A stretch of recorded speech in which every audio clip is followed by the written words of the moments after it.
What if resilience came out of self-knowledge rather than external pressure?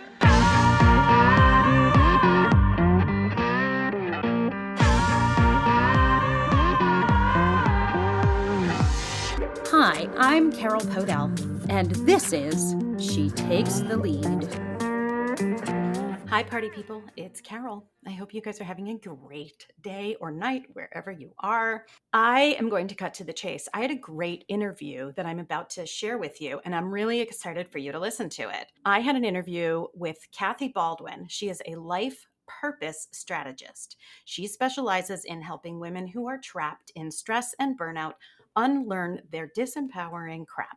That's right, unlearn their disempowering crap so they can bring their unique gifts to the world and live on purpose with peace, passion, and prosperity. Her company is called Unlearn the Crap. She's a public speaker, she's a writer, she's a podcaster, she also has her own TV channel. She does coaching and so much more. I'm going to let her talk about her Unlearn the Crap community as well. So, without further ado, I will not mince words and introduce you to the lovely and really smart, interesting, powerful, wise woman that is Kathy Baldwin. Hi, Kathy. Welcome. I'm so happy to be here, Carol. I love talking to you. Thank you. Same. I'm really excited that you're here, and I'm excited for what's to come in this conversation. Absolutely. Let's have fun. Let's have fun. Yes. Let's start. Can you tell me a little bit about yourself? Sure. I am an average normal person who Gen X. I grew up in changing of society. Yeah. But it's so weird because we are now understanding what Gen X went through where there was changes of the old guard, women starting to get empowered, being able to get the right to have financial autonomy and their own bank accounts and all of these things. And all this technology was coming, cell phones, computers. I mean, I remember when debit cards came out because I used to have to go grocery shopping with cash only and be terrified that I may have bought something that took me over my cash. Oh my You God. I know, remember that actually. I remember when ATMs came out. We used to say, let's get money from the wall. so there was all of this change, and yet we were still with the old good girl, what you're supposed to do, put everyone else first, be silent. And so that did so much damage to so many of us. We were strong and intelligent. Let me use my words. I was strong. I was intelligent. I was educated. I was a fighter for women's rights and women empowerment and mental health. And yet I still had a complete nervous breakdown and burnout because even though I knew, I didn't integrate it into myself. I was still part of the we'll sleep when we're dead, put your big girl panties on, suck it up, buttercup. All of these things that, the memes that go on in our head. I remember all of them, by the way, all of those. Yeah, but that's how we lived, right? It was like a mantra. It was just a known mantra. Nobody looked at you sideways. Actually, they were like, yeah. No, for sure. For sure. Absolutely. I would be so exhausted getting out of bed. I think I bought 10 different mattresses. I mean, I've invested like $50,000 in mattresses and pillows trying to get a good night's sleep, thinking the problem was outside of me. Nobody told me that it was internal. And so when I went to the doctors, I was given what I call pills and platitudes. And I ended up spiraling even more, not realizing that all my fibromyalgia, my adrenal fatigue, my osteoarthritis, all these things that were happening to my body were the result of stress, the result of not being personally empowered, about giving my power away to everybody and everything, and then crying myself to sleep saying, when do I get on the list? And I realized I was giving that power away to other people, expecting that the more I gave them, eventually they would put me on the list. And I That's had to so go. powerful. That the idea that they're going to put me on the list is such a Yeah. huge relatable feeling. Unfortunately, it is. And so that's where Unlearn the Crap came from, is Mm-hmm. I had to unlearn my own crap. I had to do self-healing. I had to do self-awareness. I had to figure it out by myself. And it was amazing because I was educated enough in business that I could use business concepts like root cause analysis and corrective action and these things. And I took them to my own healing. Well, ever since that, I went through that journey. Now, and it could be because I believe in universal energy alignment, but that information is out there now. Medical science, they're all starting to figure it out, that the power is internal, that Mm. anything that is taking us out, anything that's taking us off course has to be corrected internally. We can't change our external results by focusing on external. And you know what, it just occurred to me, I mean, I was a sales manager and I would develop sales teams. And I used to use this example all the time. You can't lose weight by looking at the scale and getting on the scale all the time and adjusting the caliber of the scale. It's Right. not the scale, the scale's the Yeah, information. that's right.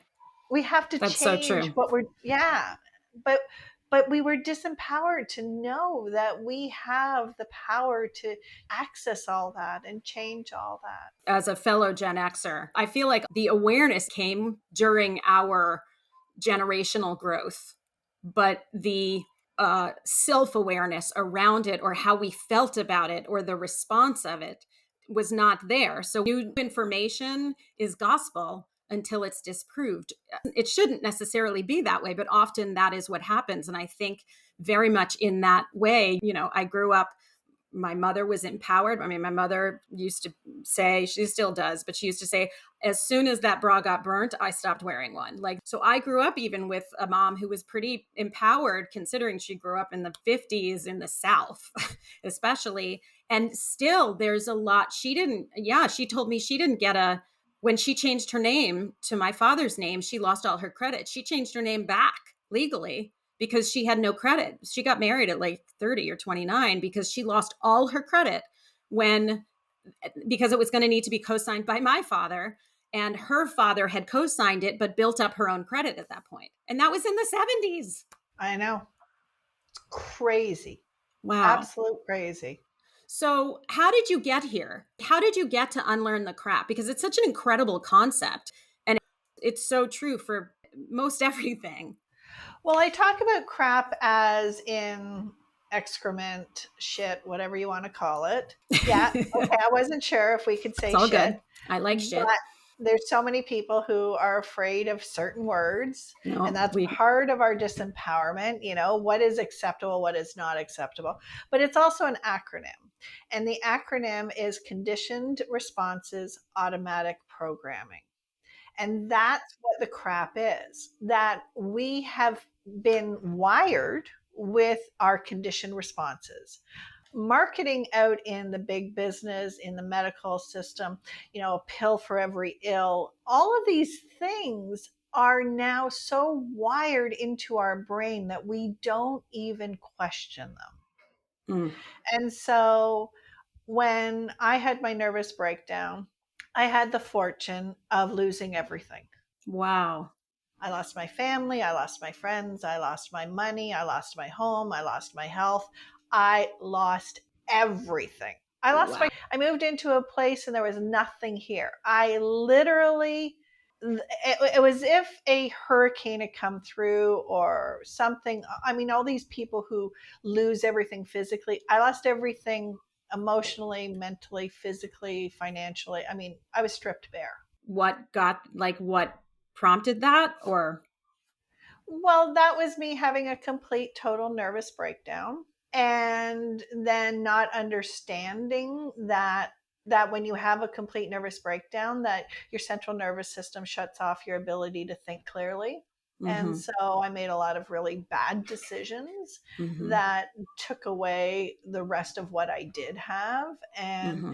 the beauty was everything that I was afraid of happening, every single fear that kept me locked into a place of people pleasing or self sabotage or any of those things, all of those fears came true. And I was still okay. Right. And so when I looked around and I realized for the very first time in my life, because I didn't have a job, I didn't have a schedule, because my family and friends had splintered off and everything had happened, there was nobody I needed to take care of. I Mm. was literally left with nothing but myself. And it was okay, if you're going to survive, if because I literally ended up in the hospital by following the doctors. Mm. I had my absolute breaking moment was when I was dragged out of my apartment against my will by the police and I was formed because I was trying to end my life. When I told the doctor, the psychiatrist that I'd gone to that very day, what had Mm-hmm. happened, he said, "My role is not in to heal you. My role is only to medicate you." Yeah. Wow. Yeah. Shame And on I, them. I came home with that shock. Kathy, if it's to be, it's up to me. And that used to Wow. be one of those mantras that pushed me to do everything for everybody else. Mm-hmm. But now it was personal. And I had to decide, do you want to live? Because if you don't make a conscious choice to live, you're going to die. Wow. And I mean, I knew it. And Yeah. so I had to make that conscious decision. And it became very powerful to me to understand that my power was in seeing my choices and making those decisions. Because I had to Mm. make it all the time and say, yeah, today's a hard day. Yeah, today I just Right. want to curl up in a ball and I would give myself permission to, curl up on the floor in fetal position and cry like a wounded animal and Mm. make noises that I didn't know I had. Yeah. And So not systematic Gen X, by the way. So not Gen X. No, I mean, seriously, it's so not something that's ingrained in us. So it's like such a brave moment to allow yourself to have those moments. I understand it came from a place of bottom, but still, even at that point, like letting yourself have that moment is such a moment of strength. in some ways, yes, Mm-hmm. but I had no choice. Mm. I Right. had no choice. And that's what pushed me my whole life was Right. not feeling I had choices. But I literally had no choice. Mm-hmm. I was going to die. Right. My head was trying so hard to take me out. Mm. And so I was fighting for my life. Yeah.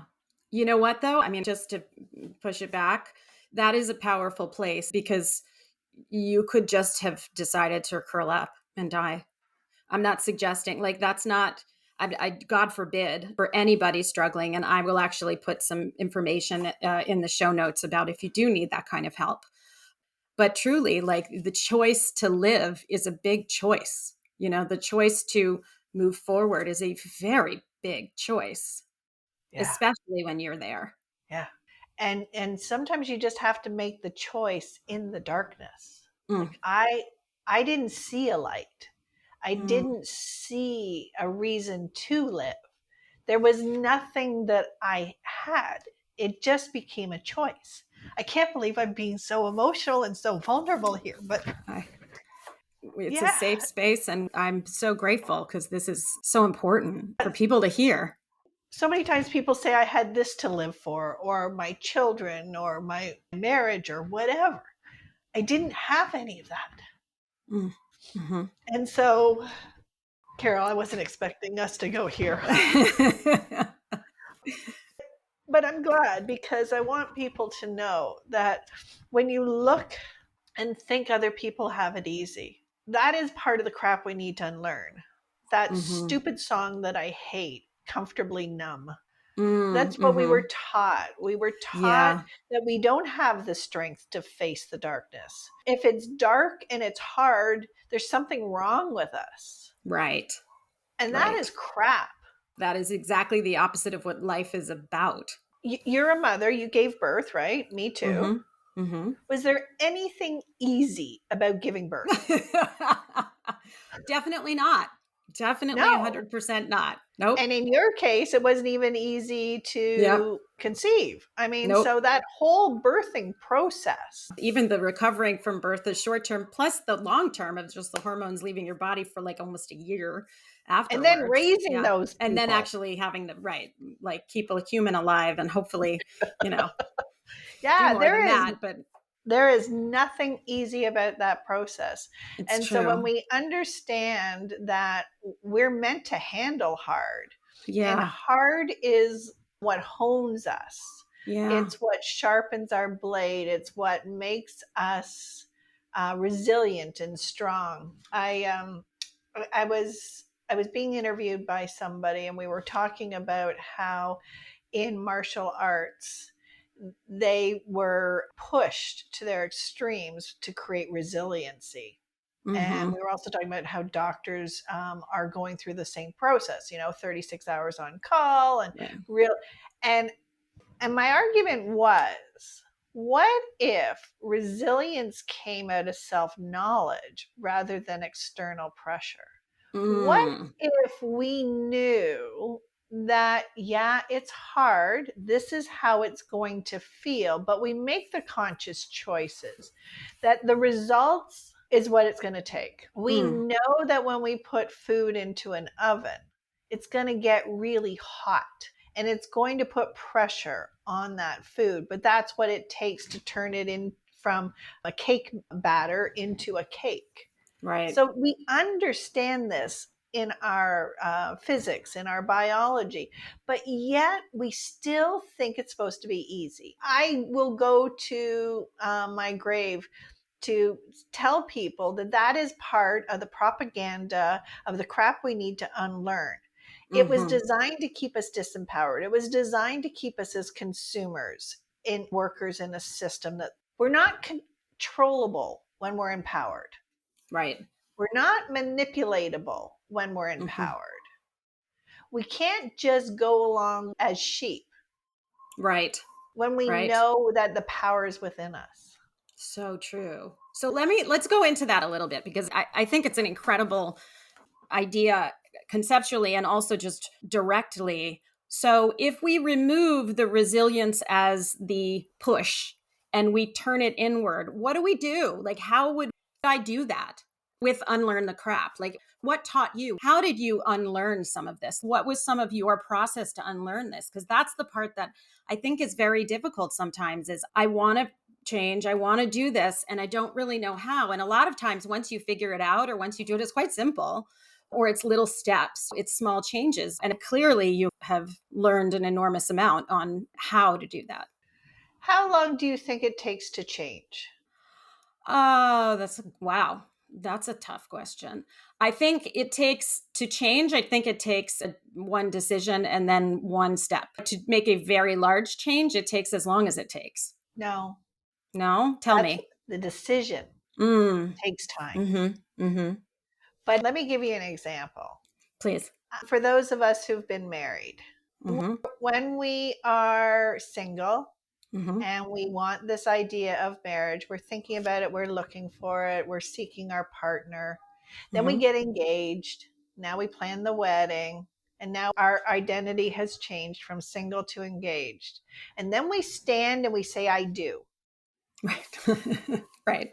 That change has just occurred by that decision. Your Hmm. identity has changed. You are no Right. longer single. You are now married. Married. Mm-hmm. Your world has now changed. Mm-hmm. Your perception has changed. Right. Hmm. So when we make those conscious decisions that come out of self-awareness, I'll give you another example. My mother was amazing. She was like yours, except she was younger. My mother was so powerful and just such an amazing woman. She was my hero. but she believed in the proper way of doing things and polite. So she had this joke: Mm-hmm. I'm so perfect that I don't have bodily functions. And so I it think was a I big thing. understand where unlearn the crap came from now. That is absolutely part of it. Oh, Absolutely. that's hysterical. Yeah, Oh my God. because Yes, it's perfect. I had IBS. I Mm-hmm. had huge digestive issues. I had gas and bloating. I had so much digestive problems. And it wasn't until I went through and examined that joke came up in my head once, and I went, well, that was a joke. Right. But Right. yet my unconscious mind was trying to suppress my bodily functions. It Mm, was trying to control it. I thought I failed every time I had a bowel movement. right. I was Oh, God. ashamed of it. Of course. I couldn't use a public bathroom. I couldn't let anyone Right. know that that was happening. Right. And I really, really felt like I had let myself down. Mm-hmm. Mm-hmm. And so here I was poisoning my own body by a belief that there was something wrong with me if I had bodily functions. Mm. And all it took was me to go, Kathy, that was a joke. Yeah. Yeah. And now Wow. I celebrate when my body works in perfect alignment. Mm. Yeah. You know, As you, yes. Yes. all it took was for me to actually take a moment, become self-aware, Uh-huh. um, challenge my belief, because it was Yeah. an unconscious belief. I didn't know I had it. Of course. I used to say to people, you're so lucky when you can hear those negative voices in your head, because I couldn't hear the negative voices. I knew that I was being affected by them, but Mm-hmm. they weren't loud enough or conscious enough for me to hear them. So I couldn't address them. I didn't know what programs I was dealing with. Right. And so it took me challenging everything that was disempowering to me, whether it was my body, my health, my weight, my finances, my relationships. And they Mm-hmm. still happen. I still get these triggers, but I get an awareness now that gives me an opportunity to say, wow, does that work for me? Okay, that might have been who I was, that might have been what I believed, but I'm not bringing that forward. Mm. That's power. That's power. That's personal power. That is power. Right. That there is power. Yeah. Wow. And some of it's funny, like the poop, you Yeah. I know? mean, of course. Right. Right. Right. But my mother used to say to me all the time, she used to say, Kathy, there's something really wrong with you. Like nobody has as much gas as you do. Oh God. Which And I'm sure so, was said in like jest and love but yeah.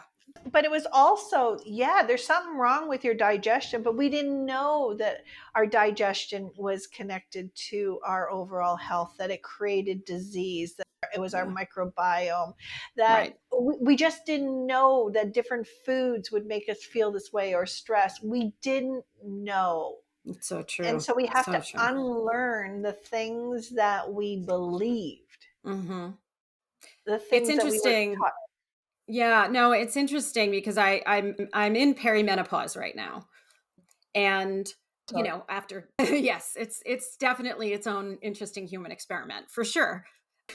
And the thing is that, I spent 4 years on fertility, like very directly. And then I spent a year roughly pregnant, less than a year, obviously.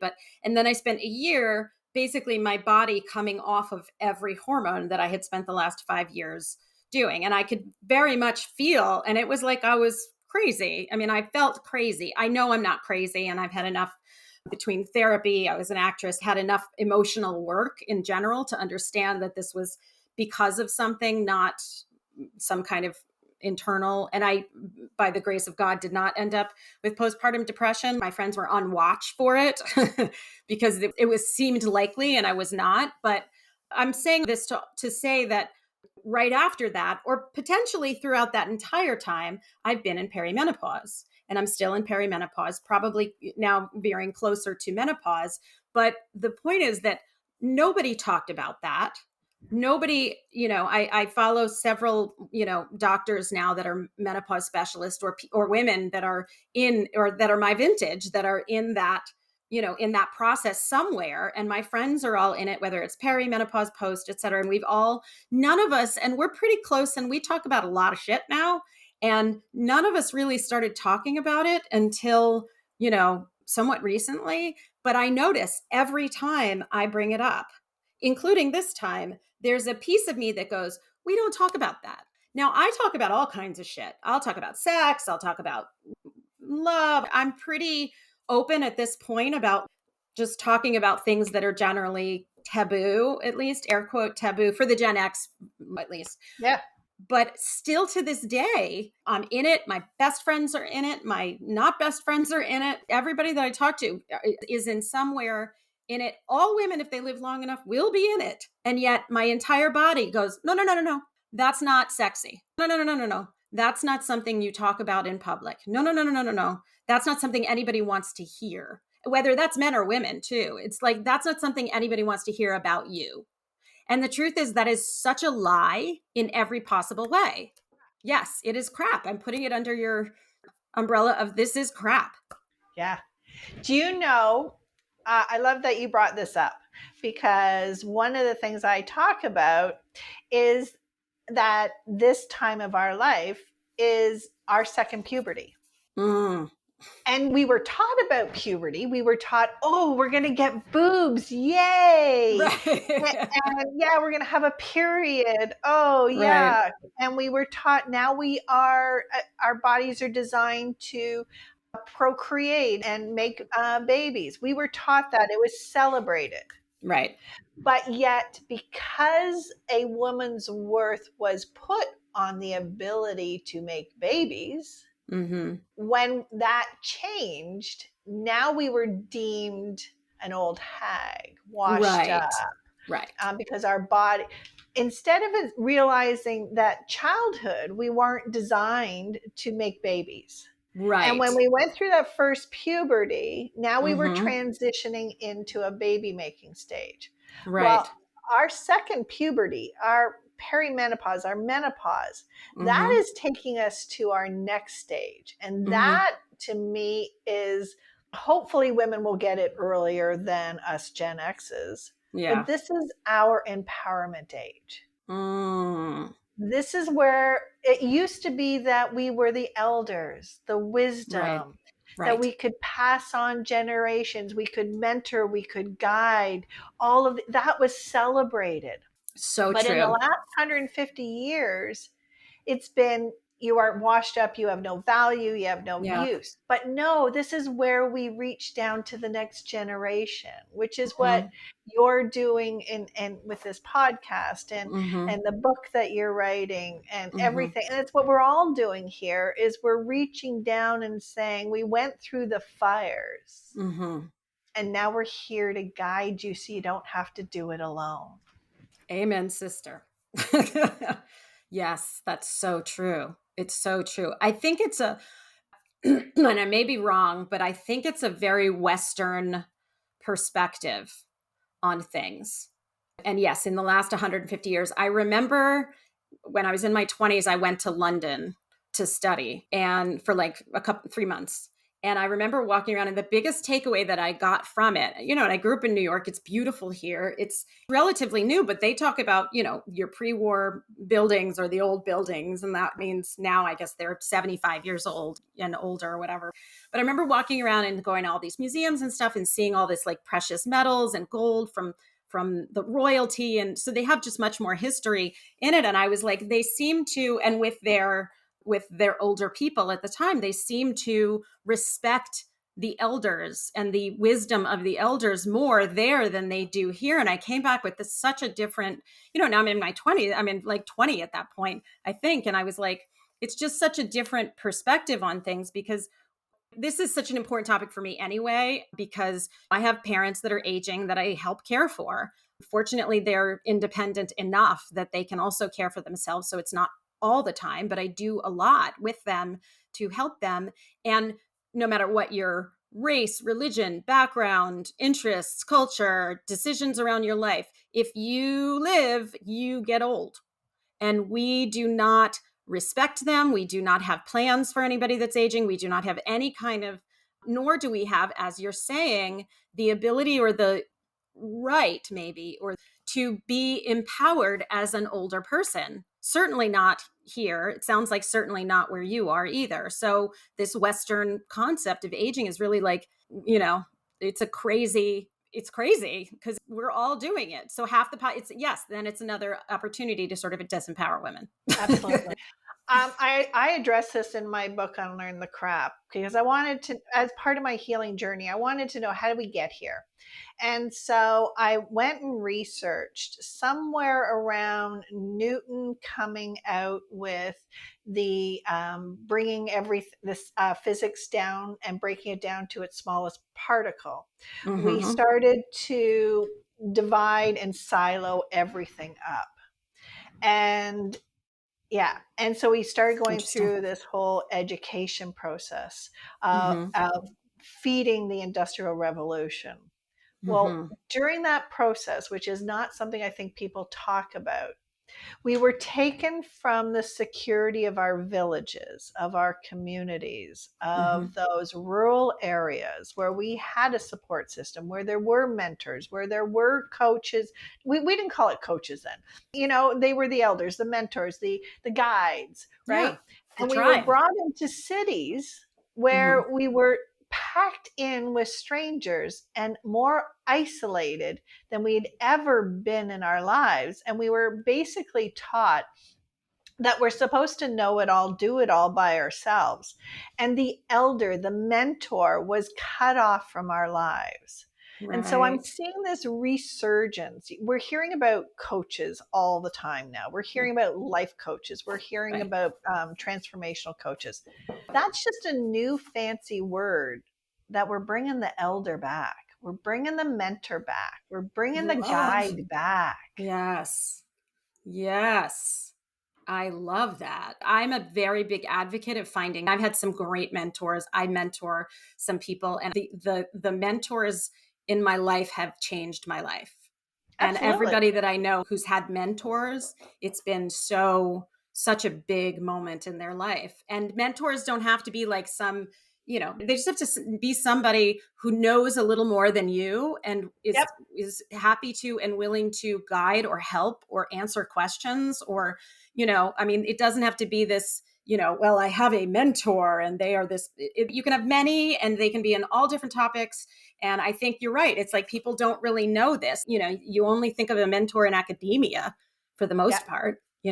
Or in business, Right. Or in business. Right. CEO mentoring somebody. Right. But Exactly. no, do you know that one of the women that has been on my show, she mentors people on how to have good sex. Oh, She amazing. teaches. She teaches them how their body works, how to give and receive pleasure.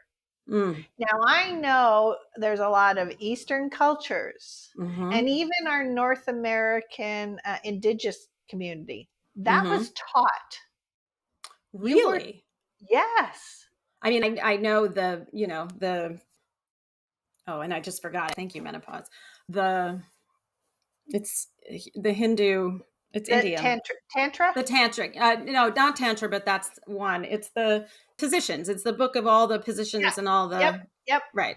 I don't remember the name. I'll remember it when I'm sleeping at 2 a.m. Yes, that is the one I know, but I didn't really. Oh, wow.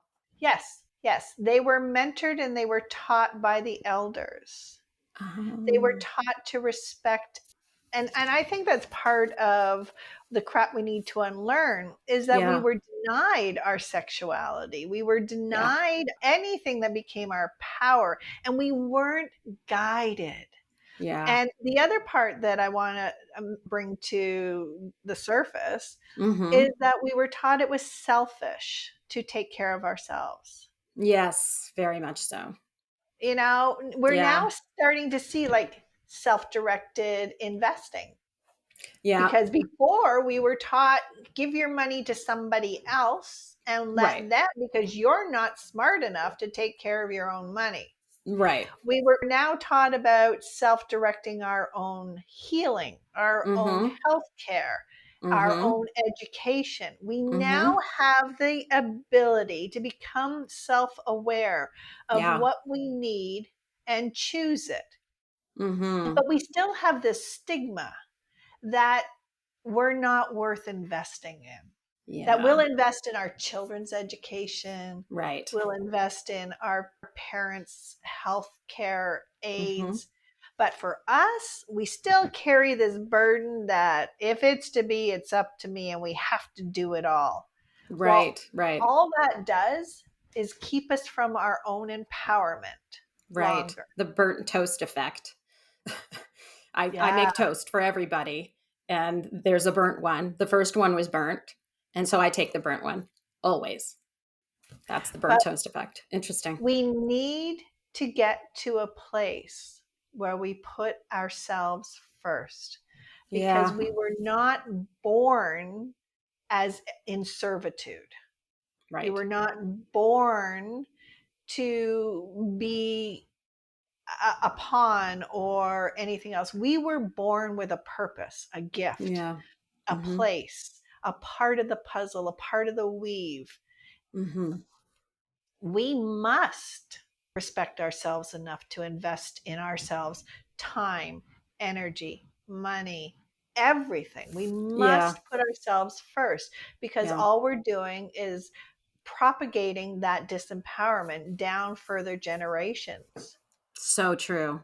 It's so true. And so, I mean, it's like a cliche, and, I kind of, frankly, half the time laugh because it's the only cliche that they talk about self care is make sure you put your oxygen mask on before you put your child's oxygen mask on, which is so true. But it's like, that's the only metaphor there is.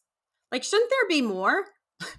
Shouldn't there be more examples other Yes. than you're in an airplane and it's going down that you actually physically can show what it looks like to be required to take care of yourself before your child? There should be more examples in our life just of doing Yeah. that. And that's what you and I are here for. That's what That's the right. rest of us that are a part of this, that are bringing the message out. We're creating the new metaphors Yeah. because when we don't, what we're this I had to learn the hard way. This I learned during my breakdown. And that was when I'm not empowered, I am helpless. And I now need to be taken care of. And Yeah. we have all of these things. I don't want to be a burden. Right. Well, if you're not empowered, you are a burden. Right. Somebody needs to take care of you Isn't that financially, amazing? emotionally. And so empowerment is not selfish. Mm-mm. It's actually selfless because it means I'm not going to burden you with the responsibility to take care of me. Right. Unless you actually need it. And then it actually is, as a caretaker of somebody, once they have done everything that they've done, then I can actually help.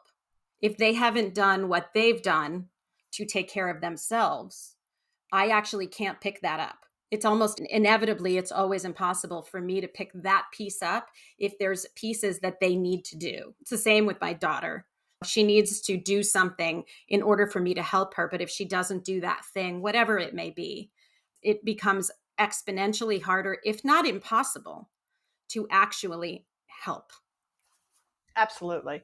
Is My parents retired early and they moved to Mexico and they took my elderly grandmother with them.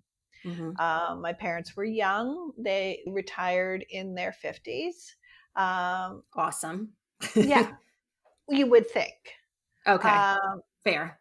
they passed away 7 years later after Oh no. retiring. Yeah, and they passed away 7 weeks apart.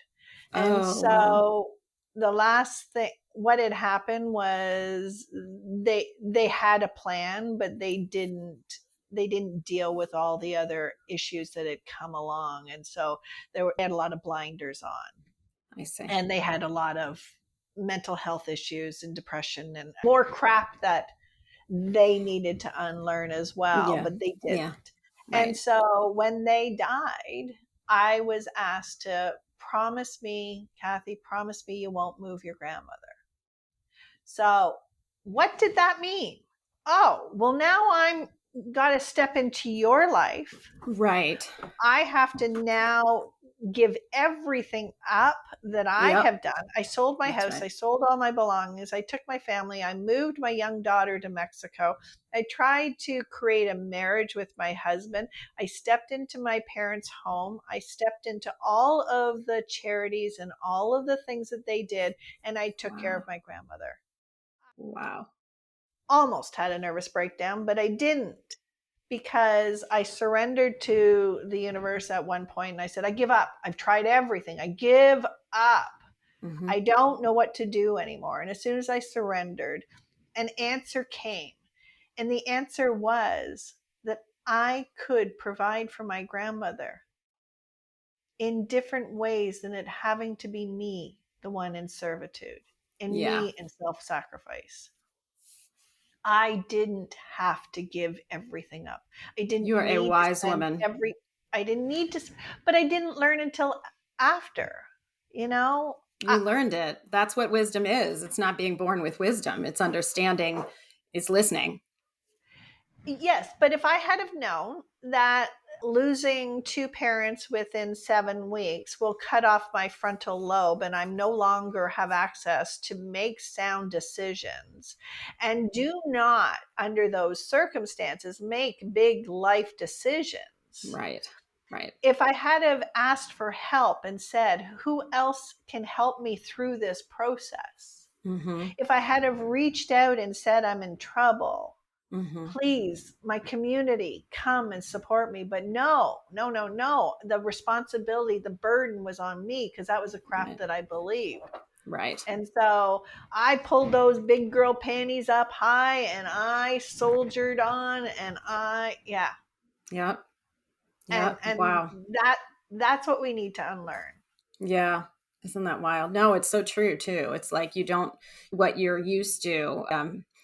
My daughter is, I'm an older mom. So I sort of have the benefit of having lived a life about me for longer than most moms do, just out of time, regardless of how I've lived it, just out of time. And so I've obviously had some time because I've proactively tried to become self aware or more self aware over time. And I always kind of joke because I'm like, I just don't want to teach her the lessons that I've already learned.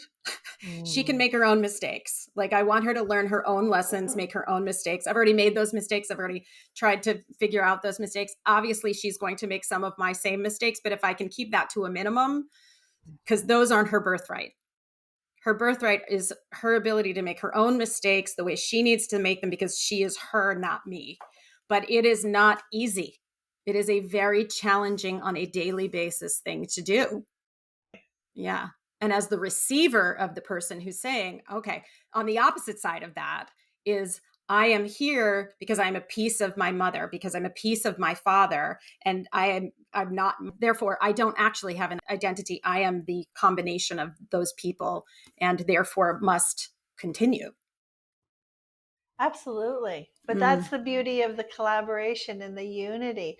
And when we look at computers and technology, we have no problem learning from the growth of how to program and how to take a DOS system and turn it into AI. Like we have evolved with that, hmm but yet we're not applying that to ourselves or our relationships or our life. Is mm, that yes, we learn from the past, but it hmm doesn't fit anymore. We've Right. grown past that. We're no long But when we are physically living a life like we are operating on a DOS system and hmm trying to live in a smart world, AI world, all we're doing is creating chaos. Wow. That's so true. That's so powerful. I mean, yeah, I mean, you're trying to function and it's actually the definition of madness. It's Yeah. doing something. that is not actually there. It is being in a place that does not exist. That's actually the definition of madness. Yep. Wow. And yet we accept it when it's technology. We accept it in so many ways, but we're not putting it into our personal. We've only Right. applied it to business. We've only Yeah. applied it to economics. You know, Mm-hmm. but everything is changing. We Yeah. have AI, we have cryptocurrencies. We now are understanding that you cannot silo and disconnect our bodies piece by piece, that it is all integrated Right. and it's integrated within our environments. And we're understanding that quantum computing doesn't only just affect computers and give us satellites and MRI, it also affects us. So true. So what do we do now? We understand that it affects us. What do we do now? Put the crap on the table. Mm-hmm. Put all your crap on the table and take a look at it. Just the Mm-hmm. same way we would declutter a closet, right? We take everything out and we take a look at it. What's working? What's not working? What do I want to keep? What stays in the keep pile? What goes in the donate pile? And what goes into the trash? If Mm. we do that with our lives, if we do that because our results are the information. So all we have to do is take all those results and put them on the table. Mm-hmm. I like this. I want to keep this. Right. Oh, you know what? I can donate this, which is how we coach and we mentor because we all have something to give. So if we Yes. take that knowledge that no longer serves us, we've outgrown it doesn't fit us. But like passing on clothing or anything we take to our donation piles, when we give it away, it's a Mm-hmm. gift for somebody else who's looking for it. Mm-hmm. And then there's just crap we need to get rid of. I call that shit. And yes, Yeah, we do. well, my language is crap because I unlearned the crap. You're very good. No, no, no, no, no. Yes, yes, yes, yes. For sure, for sure. I'm a cursor. I just believe in it. But yes, indeed. Oh, oh, Yep. me too. Yep. Yep. Yep. You can I just tell you something that I learned about curse words that I think so many of your female audience will love? Yes. I once had an amazing mentor, and I was going through a retreat with her. And she taught me that curse words are not in our brain in the language center, they're in the emotional center. So, when and she gave the most amazing example. She had a woman who was working through her retreats, and she was a nun, Uh-huh. and she had been sexually and verbally and emotionally abused within the church, Mm. and she would not say fuck. She would not say the word. Right.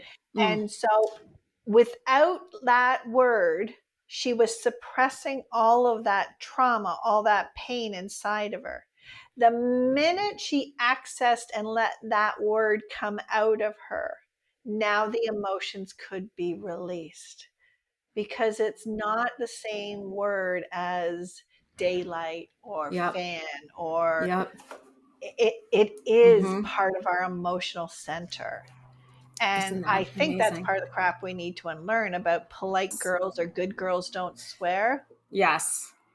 Because when we use it powerfully, Mm-hmm. when we use it to access our emotions, when Yep. we put it into our anger, into our healing, into our passion, Mm-hmm. you know? And we Yes. don't use it just as an adjective, but we No. use it to really connect with something.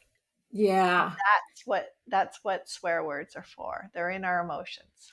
Isn't that incredible? Wow, that is wild. That makes so much sense in my body. Like that just makes so much sense in my body because I've always been a cursor. When you were saying that, two different things came up for me because I teach my daughter the rule is bad words in my house are hate, stupid, and dumb, and shut up. But Can I add they're, one? Can I add one yeah, bad word? please. Supposed to. Supposed to. Oh, I'm going to add it. Perfect. But those are our bad words. Those are words that we don't say because the meaning of those words are generally toward another human being, and they're generally mean. Like those are the go fuck yourself, really, that are acceptable. And actually, some of the kids know that those are my words and they're allowed to say those words. And I have no issue that people have different ways of raising their kids. Not one of my friends thinks that cursing is fine in their house. And I totally get it. But this is just my reality and my preference. Maybe one or two of them do, but mostly. But it's interesting because my daughter hears that me saying shit or fuck or whatever all the time. She hears the pop pop and her mom saying it a lot. And she's never said it. She's never said it. I mean, she says it like, Mommy, why'd you say shit? Just recently, she said, I said shit. And she said, Mommy, she said, Mommy, that's a bad word. And she didn't learn that that's a bad word from me. She learned that that's a bad word from camp or whatever. I'm sure somebody else. And I was like, okay, yeah, that's true. What are the bad words? And she said, stupid, hate, dumb, and shit. And I was really proud of it, frankly. And then the other rule is that she has to abide by other people's rules when she's in their house. So if they don't say that, don't say that, because I don't really need her to offend anybody and I don't want to either. But different families look different. But it's so funny. It now makes so much more sense, the reasoning behind it.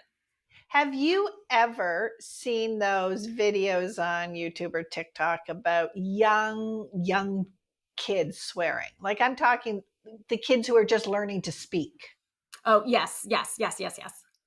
Have you ever heard them swear? They always use it in the correct place. Oh, yes. Yeah. That's true. They Isn't know that wild? the value of that release, that frustration. They Yes. know because they're not using it indiscriminately. No, that's true. I heard actually it was brilliant. I had the nicest people that I know. Their daughter's really, really super smart, same age as mine. And she was having a bad day. She was in the stroller. She was like, get me out of this fucking stroller, you fucker. And it was so perfect. And she has a big emotion. She's a big feelings person. And it was it's so true. Like she just knew it because it was coming out of her. That's wow. And what happens? I love that you brought this up Yeah. because Yeah. we're taught, shh, don't say that, be Mm-hmm. quiet, sit, be quiet. Well, what are we teaching that girl? We're taking her voice away. Yeah. Oh, So the next yes. time that she's restrained and she's feeling so many emotions that she needs to get out of there, Right. now she doesn't have a voice to ask for it. Wow. You're right.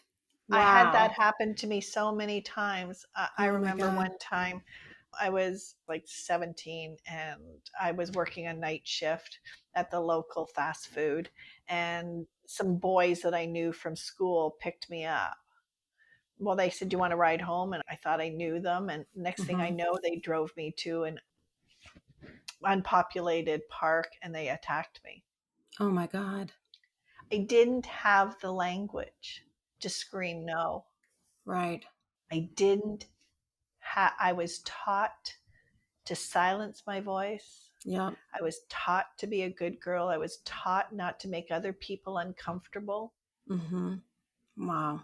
That's the disempowerment. I mean, that's the That's, fundamental disempowerment, isn't it? yeah, that's the crap Yeah. we need to unlearn. Yeah. And so you told that story about that child asking to get out of the fucking stroller. Yeah.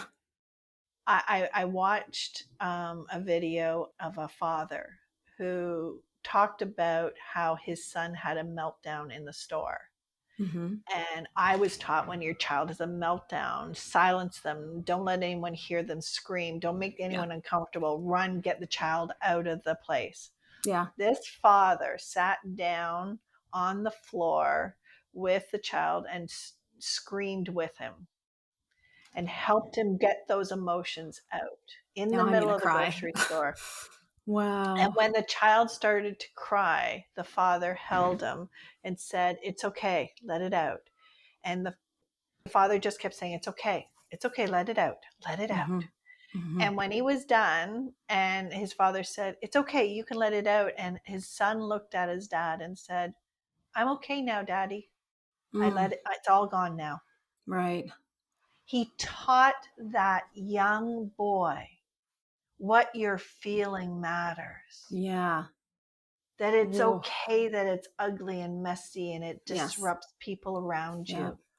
Yeah. You're important and what you're going through is important. And get that crap out of you because it's poison. Oh my God. That is incredible. That is incredible. I mean, we talk about regulating our emotions and teaching our kids how to regulate theirs. And that is the best example I've ever heard Me of too. actually how to teach your child how to regulate your emotions. But it requires you to know how to regulate yours, which is to just feel them, Yeah. is to feel them and be fine with feeling them until you feel something else. Oh my God. If imagine the world if we were Yeah, all taught that. that's incredible. That's incredible. Yeah. If we were taught that emotions are chemical reactions within our body, Mm-hmm. they're vibrational and they're chemical, Yeah. and we need to listen to them and we need to honor them and we need to process them, not Mm-hmm. suppress them. You'd be running the world. Literally. Wow. Yeah. Well, this Yeah. has been amazing. This has been an incredible conversation. I have loved talking with you. This is just fabulous. Tell me how people can get in touch with you, where people can find you, what you're doing, what you want people to know. Tell me everything. Oh, thank you for that question. You really just kind of perk right up. I can be found under my name, kathybaldwin.me, M-E. Mm-hmm. And the membership is there. My books are there. I have a TV show called Unlearn the Crap. It's all about knowledge, understanding, collaboration, cooperation, and 100% stepping into our power. So, my mission statement has been 4x win. Mm-hmm. And the 4x win means it's a win for me. Putting myself first and teaching everybody else that the first win must be for you. The second win is a win for you. The third win is a win for our clients, viewers, our suppliers. But the fourth win is that it's got to be a collective win. Mm. It's got to make the world a better place. And we live in a world of universal laws of compensation. And the universal law of compensation states that you will be equally compensated for your efforts and contributions. And so cutting off that 4x win in any place cuts off that supply and that connection to universal laws. With all of that, I have created an Unlearn the Crap community, a community of those who have something to give, which is every single one of us, and a community of those seeking to get better and unlearn our crap, which is every single one of us. I Yeah. don't believe that there has ever been or ever will be a more pivotal moment in time than we're in right now. Our creation of AI and robotics and automation and all these things are unlearning the crap that we had about disempowerment and being a part of the system of workers and consumers. We're taking the power of our individual knowledge and skills like communities used to have, the Mm-hmm. blacksmith, the baker, the seamstress, the actress, the doctor. Everybody had a role, everybody had a gift, and everybody shared it because we weren't all supposed to be the same. Hey, thanks for listening. If you like what you heard, please hit subscribe. You can also find me at carolpodell.com, Instagram, Facebook, and TikTok at Carol Podell. You can watch this at She Takes the Lead podcast on YouTube. If you'd like to keep in touch, go to my website. I've got a few things I'd love to send you. In the meantime, mwah,